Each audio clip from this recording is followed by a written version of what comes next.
What is milk-alkali syndrome? Milk-alkali syndrome is a potential consequence of developing high levels of calcium in your blood. Too much calcium in your bloodstream is called hypercalcemia.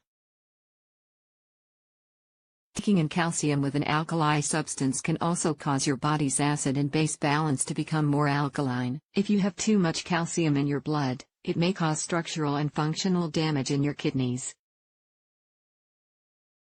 This can trigger symptoms such as excessive urination and fatigue.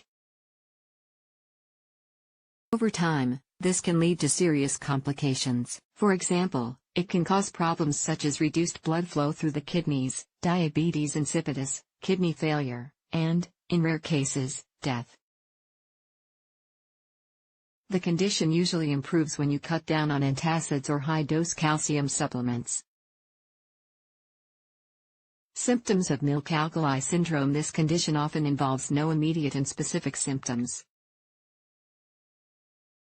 When symptoms occur, they're usually accompanied by related kidney problems. Symptoms can include high urine output, headache and confusion, fatigue and nausea. Pain in your abdomen. Causes of milk-alkali syndrome. Milk-alkali syndrome was once a common side effect of consuming large amounts of milk or dairy products, along with antacids containing alkaline powders.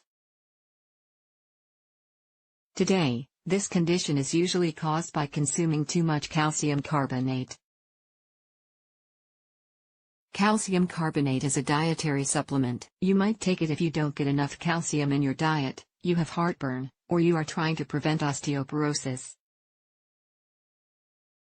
Calcium supplements are available mainly in one of two forms, carbonate and citrate.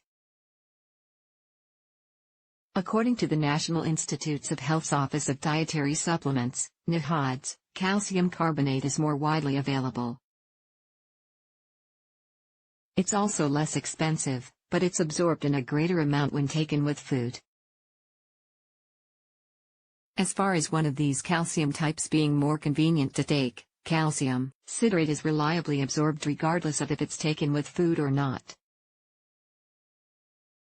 Many over-the-counter OTC antacids, like Tums and certain formulations of Maalox, also contain calcium carbonate. Milk-alkali syndrome often results when people don't realize they're consuming too much calcium by taking multiple supplements or medications that contain calcium carbonate. Diagnosing milk-alkali syndrome. Your doctor can typically diagnose this condition with a complete history, physical exam, and blood tests. Talk to your doctor about any symptoms you're experiencing.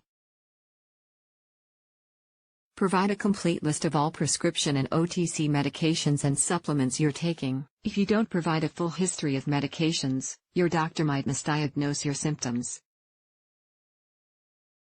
Your doctor will likely order a blood test to check the level of uncorrected calcium in your blood.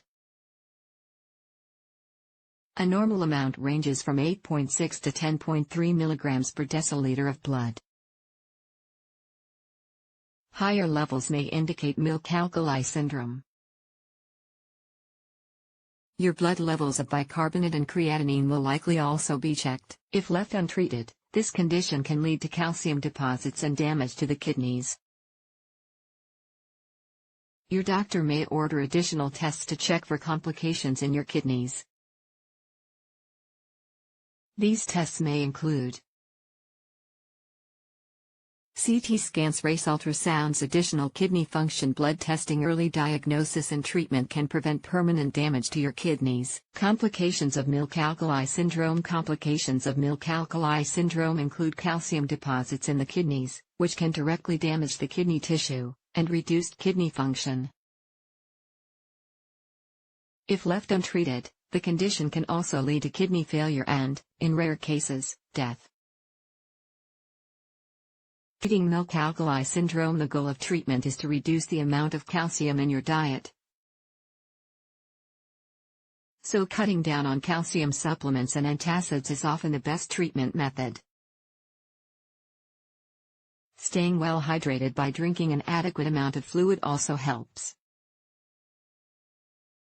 Complications, such as kidney damage and metabolic acidosis, also have to be treated. If you're currently taking calcium supplements or antacids for a specific medical condition, tell your doctor. Ask them if there's an alternative treatment you can try. Prevention to avoid developing milk-alkali syndrome. Limit or eliminate your use of antacids that contain calcium carbonate. Ask your doctor about antacid alternatives. Limit doses of supplemental calcium containing other alkali substances.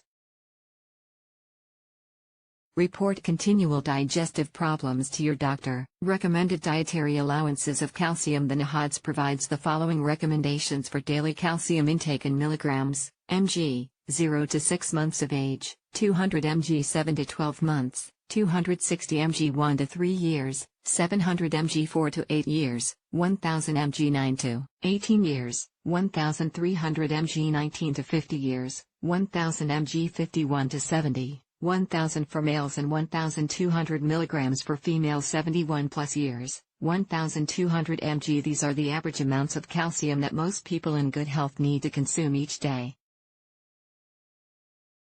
Long-term outlook. If you develop milk-alkali syndrome and then eliminate or reduce calcium and alkali in your diet, your outlook is usually good.